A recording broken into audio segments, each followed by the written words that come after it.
हम पढ़ेंगे गुरु नानक के बारे में। ठीक है, चैप्टर नंबर 1 काव्य खंड। तो इसमें क्या होता है, किस प्रकार से प्रश्न आता है। आपके सामने प्रश्न दिया जाएगा, जैसे लिखा रहेगा कि आपके सामने दो पंक्ति दे दिया जाएगा। मान लीजिए पहला पंक्ति आपका है, राम नाम बिनु बिरथी जगी जन्मा, बिखू खावे बिखू बोले बिनु नावे नी फलू मटी भरमना। ये दो लाइन आपको दे दिया जाएगा और कहेगा कि इनका जो है आप हिंदी रूपांतरण करें। क्या कहेगा? हिंदी रूपांतरण करें। तो हिंदी आप कैसे रूपांतरण कीजिएगा, इसके लिए आपको 5 नंबर वहां दिया जाएगा। तो 5 नंबर आपको दिया जा रहा है, तो जरूर कोई खास बात है। क्या जरूर इसमें क्या है, तो कोई खास बात है। तो आपको शुरू से अंत तक क्या करना पड़ेगा, तो जितना हम बोले उतना आपको सुनना होगा। ठीक है, जितना हम बोलेंगे उतना आपको सुनना पड़ेगा, अन्यथा ये कहानी नहीं है, नहीं तो आप भूल जाइएगा। अगर आपके पास बुक है तो देखते रहिए लाइन को, पैराग्राफ को, क्या क्या किस पैराग्राफ को हम क्या कह रहे हैं नहीं कह रहे हैं उस पर ध्यान दीजिए, नहीं तो आपका क्वेश्चन छूट जाएगा। और ये 1 नंबर 2 नंबर में कभी भी आपसे नहीं पूछेगा। जब भी पूछेगा तो बोर्ड एग्जाम में 5 नंबर में ही इसका सवाल बनता है, और ऑब्जेक्टिव में तो यहाँ से भर भर कर सवाल पूछा जाएगा। जहां जहां से ऑब्जेक्टिव में सवाल बनेगा वहां बताएंगे कि यहाँ से ऑब्जेक्टिव में सवाल बनता है, और सब्जेक्टिव में क्या है तो आपको सारा जो है आपको सुनना पड़ेगा। ठीक है, इसके लिए कोई आपके पास समस्या का हल नहीं है जब तक आप नहीं सुनिएगा। अगर दिल और दिमाग किसी को देकर आए हो तो आपको समझ नहीं आएगा। दिल और दिमाग जो है कहाँ रखना है, तो अपना कोचिंग में रखना है, यहाँ पे रखना है, उपलब्ध रखना है, तो ही आपको समझ आएगा। ठीक है, चलिए अब बात रही कि इसका परिचय।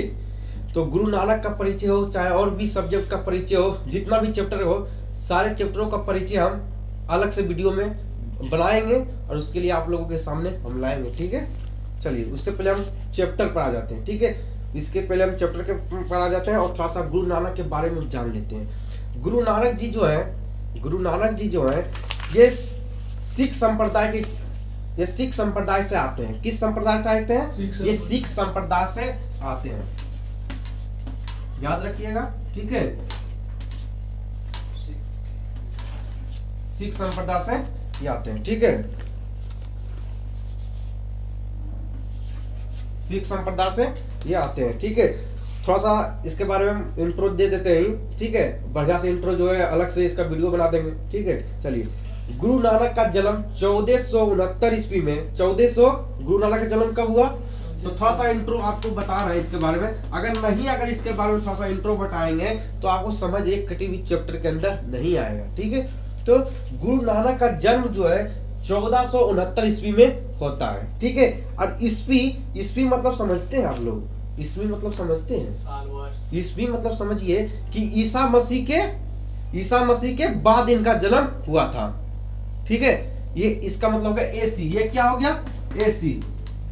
ये हो गया एसी। एसी मतलब होता है कि ये ईसा मसीह के बाद इनका जन्म हुआ है। और बीसी मतलब कभी कभी आप देखेंगे बीसी लिखा रहता है। बीसी मतलब होता है कि ईसा मसीह के पहले इनका जन्म हुआ। अगर किसी के जन्म के पहले, अगर किसी का जन्म दिया और लिखा हो 1469 बीसी, तो इसका मतलब हो गया कि ईसा मसीह के पहले उनका जन्म हुआ है। अगर दिया रहा है 1469 ईस्वी दिया रहा है, इस प्रकार ईस्वी दिया रहता है, इसका मतलब समझ जाइए कि ईसा मसीह के बाद इनका जन्म हुआ है। ये आपको कोई नहीं बताएगा, इतना जान लीजिए। ठीक है, थोड़ा सा हम बता दिए, ये सब कोई इंट्रो आपको नहीं देगा कि ईस्वी मतलब क्या होता है, क्योंकि कोई मतलब यहाँ नहीं बनता है। लेकिन आपको इसलिए बता लिए, नॉलेज के लिए आपको बता दिए, नॉलेज के लिए इसको रखिएगा। ठीक है, चलिए। गुरु नानक का जन्म 1469 ईस्वी दिया है। ईस्वी मतलब होता है, अगर आपको दिया रहा है ईस्वी पूर्व, तो इसका मतलब होता है ईसा मसीह के पहले इनका जन्म हुआ।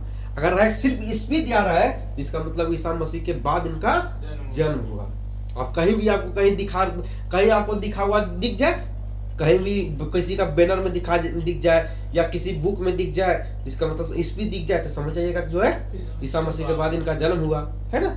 चलिए, गुरु नानक का जन्म 1469 ईस्वी में तलवंडी ग्राम जिला लाहौर में हुआ था। कहाँ हुआ था? तलवंडी ग्राम जिला लाहौर में हुआ था। इनका जन्म स्थान ननकाना साहब कहलाता है। इनका जन्म स्थान क्या कहलाता है? तो ननकाना साहब कहलाता है। याद रखिएगा ऑब्जेक्टिव बनता है कि इनके जन्म स्थान को क्या कहा जाता है, तो ननकाना साहब कहा जाता है जब पाकिस्तान में है, जो कि पाकिस्तान में है, जो कि कहाँ है, पाकिस्तान में। इनके पिता का नाम था कालूचंद खत्री। इनके पिता का क्या नाम था, कालूचंद खत्री था। माँ का नाम क्या था, तृप्ता था। पत्नी का नाम क्या था, सुलक्षणी था। पत्नी का नाम क्या था, सुलक्षणी था। और इनके पिता ने इन्हें व्यवसाय में लगाने का बहुत उद्यम किया, किंतु इनका मन भक्ति की ओर अधिक झुकता गया। पहले मतलब यह है, इनके पिताजी कहते थे बउआ जो है तुम क्या करो, तुम व्यवसाय में चले आओ, है ना, तुम व्यवसाय में चले आओ, तुम किराना दुकान खोल लो, है ना, किसी प्रकार के बिजनेस कर लो।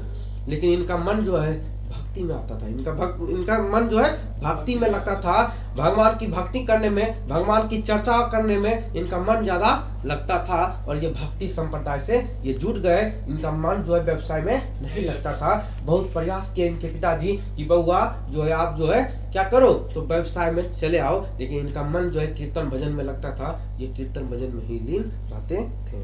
ठीक है, चलो। इन्होंने हिंदू मुसलमान दोनों की समान धार्मिक उपासना पर बल दिया। छोड़िए, अगर हम इतना इंट्रो देने लगे तो आपका चैप्टर कभी खत्म नहीं होगा। इसके लिए अलग वीडियो में हम आपको सारा चीज बता देंगे। चलते हैं चैप्टर के अंदर। पहला आपका है राम नाम बिनु बीरथे जगी जन्मा। राम नाम बिनु बीरथे जगी जन्मा। आपके पास समय मात्र आधा घंटा रहता है। कितना, 30 मिनट, मात्र 30 मिनट समय है। और इसी 30 मिनट में आपको चैप्टर भी समाप्त करना होता है। ठीक है, 6 बजे आपका समय है और 6 बजे आपका समय है, मात्र 6:30 बजे आपका जो है क्लियर हो जाता है। 6:30 बजे क्लियर हो जाता है। तो आपके पास सिर्फ 30 मिनट रहता है। 30 मिनट में अगर इंट्रो ही देने लगे तो आपका चैप्टर कभी समाप्त होने वाला नहीं है। चलिए चैप्टर के अंदर चलते हैं। राम नाम बिनु बीरथे जगी जन्मा। क्या कहा जा रहा है कि राम नाम बिनु बीरथे जगी जन्मा, यानी राम नाम के बिना तुम अगर जन्म लिए हो, अगर तुम इस धरती पे जन्म लिए हो तो पहला समझिएगा, बढ़िया समझिएगा। जब पढ़ना है तो बढ़िया पढ़ना है कि क्या पहला है, राम नाम बिनु बीरथे जगी जन्मा। बिनु चौकवा से लिखने की जो है ना प्रैक्टिस भी नहीं होता है। बीरथे जगी जन्मा। चलिए, चौक से कभी लिखे नहीं है लेकिन लिख दिए हैं। चलिए, पहला हेडिंग आपका है राम नाम बिनु बीरथे जगी जन्मा। लेखक यानी कवि कौन है, गुरु नानक जी ही लिखे हुए हैं। तो गुरु नानक जी कहते हैं कि राम नाम बिनु बीरथे जगी जन्मा, यानी इस धरती पे अगर तुम जन्म लिए हो, अगर राम नाम का जाप नहीं करते हो, भजन नहीं करते हो, कीर्तन भजन नहीं करते हो, चुगली निंदा दूसरे के बारे में करते हो, तो तुम्हारा इस धरती पर जन्म लेना क्या है, तो बेकार है। बढ़िया सुनिएगा एक बाबू बात को, नहीं तो लल्ला फिर वही काम करोगे जो तुम फिर समझ नहीं आएगा, 5 नंबर छोड़ के चल जाओगे। 2019 में भी पूछा था, बहुत बार पूछता है इस चैप्टर से, ध्यान देना है। कोई हार्ड नहीं रहता, हिंदी करना कोई कठिन नहीं होता है, पर आप समझ जाइएगा तो हिंदी कर लीजिएगा। ठीक है, मेरे पास ना तो और यहाँ पे कुछ रखा हुआ है, कुछ भी रखा नहीं हुआ है। सिर्फ हम अपना माइंड से बोलते हैं, जो हमको आता है वो आपको बताते हैं। उसी प्रकार जैसे हम आपको बता रहे हैं वैसे आपको वहां पे जाकर लिख देना है। ठीक है, चलिए। राम नाम बिनु बीरथे जगी जन्मा, बिकु खाबे बिकु बोले बिनु नाबे नी फलुमटी भरमना। कहता है कि राम नाम के बिना जो है इस जग में इस धरती पे जन्म लेना आपका बेकार है।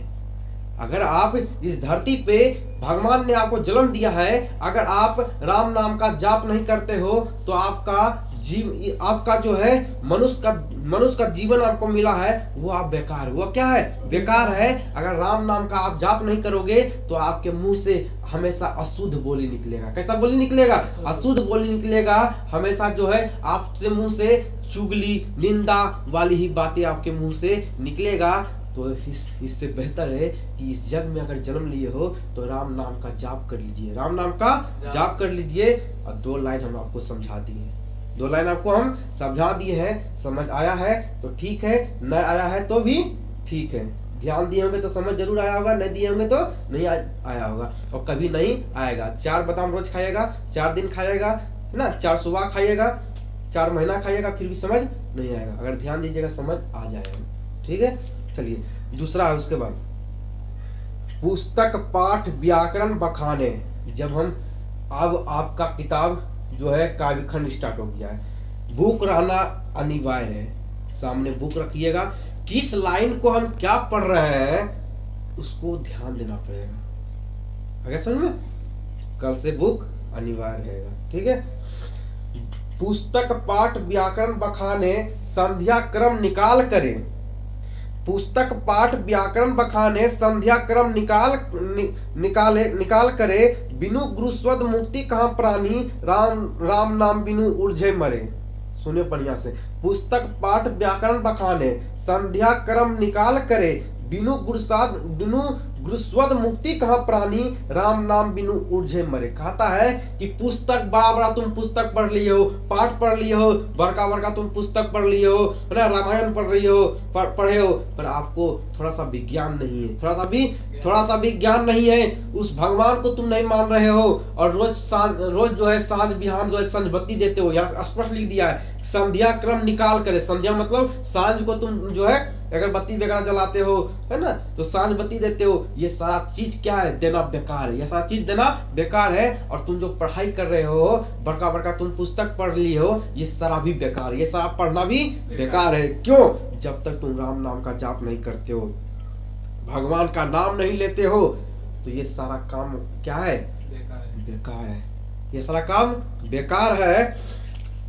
बिनु गुरुस्वद मुक्ति कहाँ प्राणी, राम नाम बिनु उलझे मरे। कहता है कि राम नाम के बिना तुम उलझे मर जाओगे, उलझ के तुम मर जाओगे इस संसार में। इस संसार में तुम राम नाम के बिना तुम उलझ के मर जाओगे। भगवान के नाम के बिना तुम उलझ के मर जाओगे। अरे तुमको प्राणी जीवन मिला है बाबू, तो इसको जो है राम नाम में अपने जीवन कुछ समय लगा दो। समझ में, नहीं तो तुम उलझ के ही इस संसार में मर जाओगे। ये संसार जो है माया का मोह, माया मोह है। इसमें माया मोह में तुम सारा दिन रह जाओगे और यहाँ से मर मिट के चल जाओगे। ये तुम्हें समय जो मिला है, ये समय अनमोल समय जो मिला है, भगवान का नाम ले लो अपने मुख से, है ना, तुम्हें मुक्ति मिल जाएगा। आगे समझे। ढंड कमंडल सीखा सूत, ढंड कमंडल सीखा सूत, धोती तीरथ गवनु अति। ढंड कमंडल सीखा सूत, धोती तीरथ गवनु अति भ्रमण करे। राम नाम बिनु शांति न आवे, जपी हरि हरि नाम सुपारी परे। कहता है कि आप बड़े बड़े ढोंगी पांगड़े वगैरह देखे होंगे कि बड़का बड़का वो ढंड कमंडल ले लेता है, हाथ में सूता ले लेता है, हाथ में मौलवी सूता वगैरह ले लेता है, और जो है सारा दिन वो घूरते रहता है, पर उसको मुक्ति कभी नहीं मिलेगा, उसको मुक्ति कभी नहीं मिलेगा। अरे मुक्ति तुम्हें ये सारा ढोंग वगैरह करने से नहीं होगा। प्रेम से भगवान का नाम लो, प्रेम से भगवान का नाम लो और उनके जीवन, उनके पास अपने जीवन को व्यतीत करो। ना कि जो है ढोंगी जैसा आप जो है ढंड कमंडल ले लो, सीखा सूत ले लो। ये सारा लेने से कुछ भी नहीं होने वाला है ना, बड़ा बड़ा जटा बढ़ाने से कुछ भी नहीं होने वाला है। अगर तुम श्रद्धा से भगवान को मानते हो तो तुम्हें भगवान जरूर मिलेंगे, लेकिन ये सारा काम करोगे तो तुम्हें कभी भी जो है भगवान की प्राप्ति नहीं होगा और इस संसार में तुम ऐसे ही उलझकर मर जाओगे। ठीक है। जटा मुकुट तन भस्म लगाई, जटा मुकुट तन भस्म लगाई, बसन छोड़ तन नगन भया। कहता है जटा मुकुट तन भस्म लगाई, बसन छोड़ी तन नगन भया। जैते जी जल जल थल महुअल, जत तत्र तू सरब जुआ।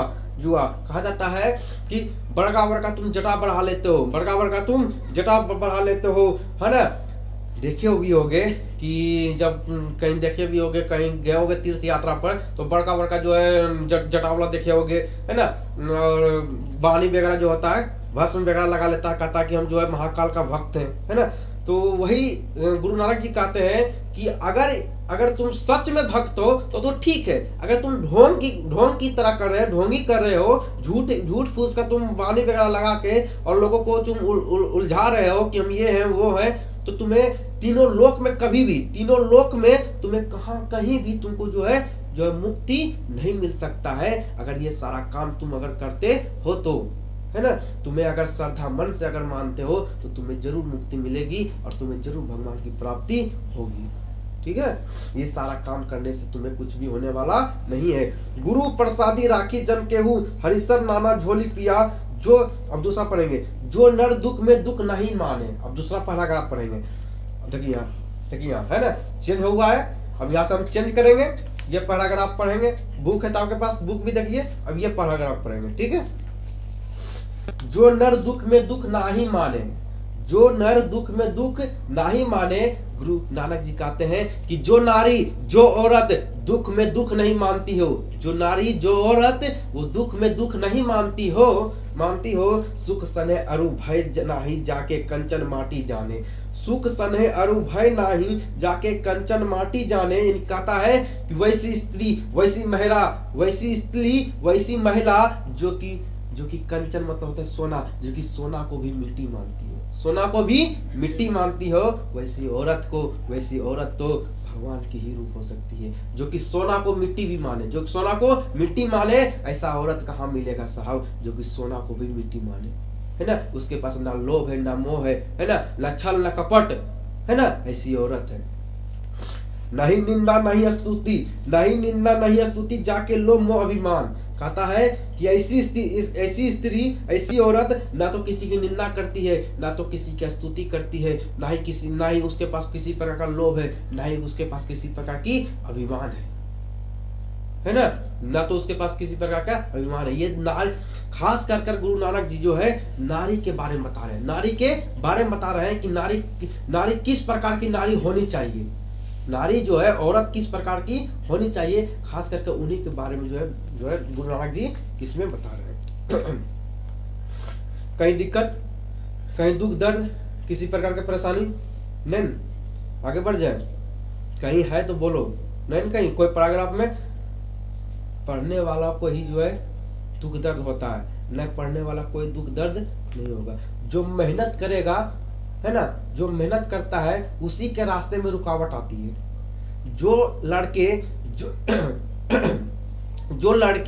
जो इंसान मेहनत करता है, याद रखिएगा कि उसी के रास्ते में गिरावट आती है और उसी के रास्ते में रुकावट आती है। और जो मेहनत ही नहीं करेगा तो उसके रास्ते में कहां से रुकावट आएगी। जो मेहनत नहीं करेगा तो उसके रास्ते में कभी रुकावट आएगी ही नहीं और उसका कभी मनोबल टूटेगा भी नहीं, वो कभी डिमोटिवेट होगा भी नहीं, क्योंकि वो मेहनत करता ही नहीं है ना। जो मेहनत करेगा वही असफल भी होता है, वही असफल भी होता है और वही असफल इंसान सफल भी होता है ना। तो कहीं दिक्कत हो तो बोलना है। हरस शोकते रहे न्यारो नाही मान अफवान, हास मनसा सकल त्यागी के जगते रहे निराशा। काम क्रोध जही परसे नाही तेही, हर्ष शोकते रहे न्यारो नाही मान अपमान। नाही वो औरत अपनी माँ, अगर नाही वो औरत जो है जिसके बारे में गुरु नानक जी कहते हैं कि अगर वो औरत की कोई बुराइयां भी कर देता है तो वो बुरा नहीं मानती है, वो बुरा नहीं मानती है। अगर कोई बड़ाई कर देता है तो चलो उसको दिल को थोड़ा सुकून मिलता है, कोई बड़ाई कर देता है तो उस औरत को दिल की तसल्ली मिलती है, और कोई बुरा कर देता है तो कोई कैसा कुछ नहीं कहती है, वो कुछ नहीं कहती है, किसी प्रकार के रिप्लाई वो नहीं देती है, ना तो गाली देती है, ना तो उसकी स्तुति करती है, ना तो लोगों के पास निंदा करता है कि फलाने ने मुझे इस प्रकार के बोल दिया, है ना। इस प्रकार की औरत के बारे में गुरु नानक जी बता रहे हैं। आशा मनसा सकल त्यागी के जगते रहे निराशा। काम क्रोध जे ही पर से नाही ते ही घट ब्रह्मा निवास। कहता है जिसके पास काम है, जिसके पास क्रोध है, जिसके पास काम है, जिसके पास क्रोध है, जे ही पर से नहीं ते ही घट ब्रह्मा निवास। कहता है जिसके पास काम है, जिसके पास क्रोध है, उसके यहाँ कभी ब्रह्मा का निवास नहीं हो सकता है। बोर्ड एग्जाम में सीधा प्रश्न यहाँ से बनेगा कि ब्रह्मा का निवास कहाँ नहीं होगा, तो जिसके पास काम रहेगा, जिसके पास क्रोध रहेगा, उसके पास जो है ब्रह्मा का निवास कदे भी नहीं होगा। ठीक है, तो काम क्रोध मतलब समझते हो, काम मतलब हो गया कि किसी प्रकार के जो अत्याचार लोगों के ऊपर करना, है ना, वो हो गया आपका काम हो गया। क्रोध मतलब हो गया गुस्सा वगैरह करना, है ना। जिस भी इंसान के पास इस प्रकार सा है, जिसके पास काम है, जिसके पास क्रोध है, वो उसके पास भी कभी ब्रह्मा का निवास नहीं हो सकता है, ब्रह्मा का निवास नहीं हो सकता है। यहाँ से क्वेश्चन पूछा जाता है, याद रखना है कि ब्रह्मा का निवास कहाँ नहीं होगा।